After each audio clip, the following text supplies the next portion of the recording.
คอย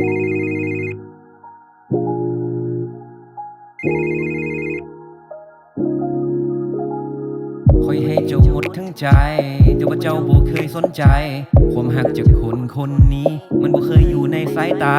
หมู่บอกอย่าไปเสียเวลามึงเห็นโตคือบ่มีราคาแต่ว่าใจกูให้เขาไปหมดแล้วคงรู้สึกดีๆมันต้องใช้เวลามึงบ่ต้องไปเสื้อคำที่เขาบอกเลยบ่ต้องหวั่นไหวนำคำเขายอดมึงเพียงสำคัญเพียงบางเวลาแต่คนมีเงินนั้นเขาได้กอดก็ย้อนกูเป็นห่วงจึงโทรมาบอกถ้ามึงเห็นกับตาแล้วจะเว้าบ่ออกเขามักคุณขี่รถเงินเดือนของมึงมันพอใส่ดอกมึงก็เว้าตรงไปเพราะมันคือความจริงกูเพียงอยากลมให้จากคนที่หักกูจากใจแล้วมึงสิหามาแต่ใส่เขาใส่ชีวิตหรูหรามึงควรจะปล่อยเขาไปเม่นไผก็อยากสบายเสื้อกูว่ามันบ่ตายแต่ว่ากูหักเขาไปแล้ว